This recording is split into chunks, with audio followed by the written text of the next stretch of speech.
안녕하십니까. 다도건축사 사무소의 최현철 건축사입니다. 이번 시간에는 기숙사 건축 기준에 대해서 설명을 좀 드리려고 하는데요. 서울시에서 한때 민간 임대형 기숙사 보급 계획을 추진한 바 있었는데 현재는 이제 관련된 조례 내용이 통폐합되고 폐지가 된 상태이고요. 그런데 이제 요게 이제 안심주택으로 별도로 편입이 돼서 들어가게 됐어요. 근데 그 안심주택으로 편입돼 들어가더라도 별도로 그 기숙사에 대한 건축 기준은 별도로 있기 때문에 그 내용만 간략하게 설명을 좀 드리려고 합니다. 법제처에서 그 기숙사 건축 기준이라고 하시면 오피스텔 건축 기준처럼 별도로 건축 기준이 있으니까 한번 찾아서 보시면 좋을 것 같습니다. 자, 우선은 그 건축 기준을 보시면은 기숙사 건축 기준 제1조 목적이 이 기준은 건축법 시행령 제3조의 5 및 별표 1 제2라목의 따른 기숙사에 대한 건축 기준을 정의함을 목적으로 한다라고 되어 있습니다. 어, 내용들이 많지는 않아요. 보시면은 요게 이제 기숙사의 건축 기준을 보시면 법제처에서 보시면 요게 답니다. 4조까지가 있는 게 단데 요 내용만 설명을 간략하게 좀 드리도록 하겠습니다.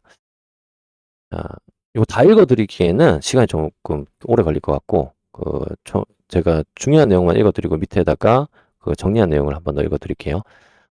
기숙사는 개별 시를 구분 소유할 수 없는 건축물로서 다음 각 호의 구분에 따른다라고 되어 있습니다. 일반 기숙사인 경우에는 다음 항목의 기준으로 적합해야 된다라고 해서 가나다라마 해서 별도의 기준이 있습니다. 일반 기숙사인 경우에는. 그리고 임대형 기숙사인 경우에는 다음 항목의 기준에 적합해야 된다라고 되어 있고 별도의 기준이 또 별도로 있어요.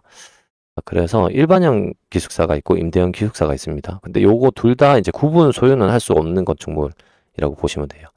네, 그래서 각각 수용 인원에 따라서 공간 확보해야 되는 것들이 좀 있고요. 요 내용이 답니다, 사실은. 예, 그래서 내용이 좀 작기는 한데 요거를 기준을 제가 간략하게 좀 설명을 드리면 일반 기숙사하고 임대형 기숙사의 공통적인 특징이 있습니다. 공통사항으로 지켜야 되는 게 있는데 개인 공간은 그 지하층에 설치를 하지를 못합니다. 지하층에는 그 별도의 개인 공간을 설치하지 못하고 화장실, 세면, 목욕, 환기, 냉난방 설비를 갖춰야 됩니다. 예, 그리고 2층 이상의 창문에는 추락 방지 시설 난간 1.2m 이상을 설치해야 되고 복도폭은 편복도는 1.2m 이상, 중복도는 1.8m 이상. 좀 이거는 세죠. 1.8m면 있어야 되고 실감 경계벽은 방화, 차음, 성능 기준을 충족해야 된다라고 되어 있습니다. 그리고 요거는 이제 지금 방금 말씀드렸다시피 공통적인 사항입니다. 일반 기숙사, 임대형 기숙사. 자, 그리고 임대형 기숙사에만 적용되는 게 있는데 임대형 기숙사의 추가 기준이고 이거는 1인 1실을 원칙으로 하는데 최대 3인 1실까지 가능하다. 그리고 1인당 최소 14제곱미터 이상. 그러면은 한 4평 반, 5평 조금 안 될 것 같아요. 평형으로 따지면은 이걸 확보해야 되고 개인 플러스 공유 공간 합산입니다. 요거는 그리고 공유 공간 최소 확보를 해야 되고 앞에서 설명드린 것처럼 앞에서 보여드린 것처럼 이렇게 수용 인원에 따라서 공유 공간 확보 면적이 있어요. 이 면적을 지켜서 150인 이하 뭐 대부분 150인 이하겠죠. 150인 이하나 150인 초과해서 300인, 300인에서 500인, 500인 초과 이렇게 돼 있습니다.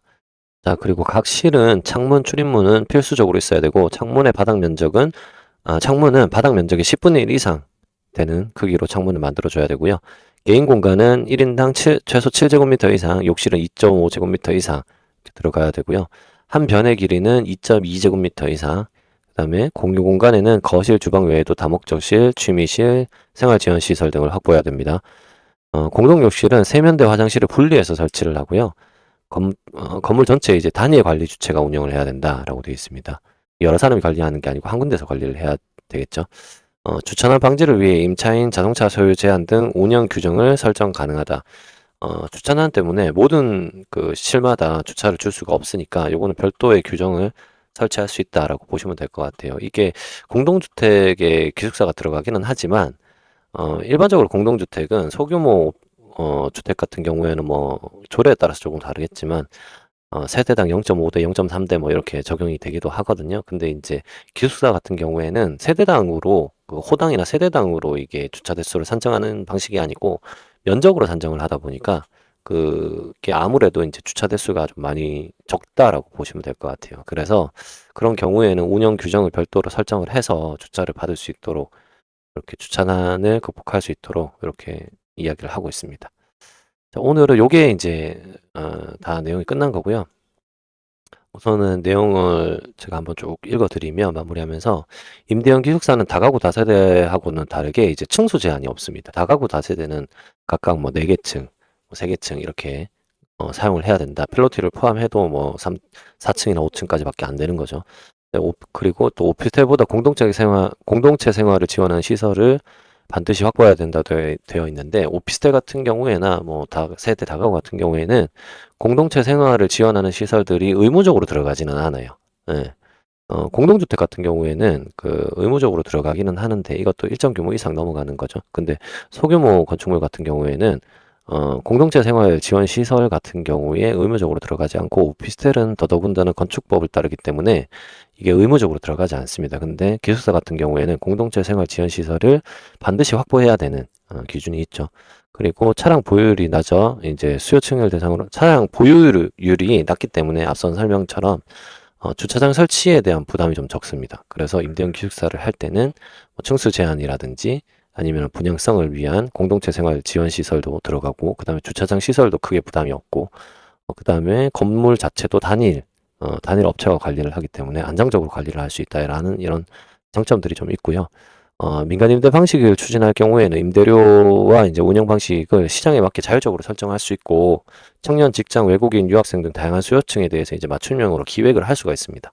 그래서 굉장히 좋은 상품이라고 부동산에서는 좋은 상품이라고 생각을 하는데 근데 문제는 인제 쪼끔 어떤 것들이 있냐면은 최근에는 그 주택도시기금 보증 대출 지원도 함께 그 일정 조건이 충족되면 취득세, 종합부동산세 감면 뭐 이런 혜택도 받을 수 있고 자금 조달 여건도 점점 나아지기는 하는데 이게 "나아진다."라고 말씀을 드리는 거지 주택보증기금에서 인제 보증을 해 준다든지 100% 보증을 해줄 수 있는 상품이다. 대출을 해줄 수 있는 상품이다라고 말씀드리는 게 조금 어려워요. 왜냐하면 특정 요건을 갖추지 않으면 좀 힘듭니다.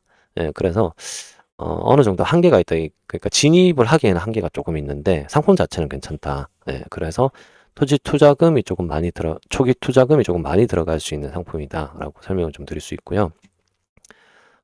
그리고 또 인제 임대형 기숙사 같은 경우에는 개별 호실 분양이 불가능합니다. 예 그래서 오피스텔처럼 뭐 한 호실당 이렇게 분양을 해서 분양 수익을 가지고 갈 수 있는 그런 상품 자체가 아니기 때문에 투자를 하고 난 다음에 이제 회수할 수 있는 방식이 건축물의 전체를 매각하거나 아니면 펀드를 구성해서 일괄로 이제 매각을 하거나 뭐 이런 식으로 진행을 해야 되고 앞서 말씀드렸다시피 인제 초기 사업비 부담이 크고 입주자 간의 인제 공동 생활로 인한 프라이버시나 이제 관리비 증가 요인도 생길 수가 있고요. 이런 단점들도 있습니다. 예 그래서 제가 오늘은 그 부동산에 대한 내용을 설명드리려고 했던 건 아닌데 어떻게 하다 보니까 그렇게 됐네요.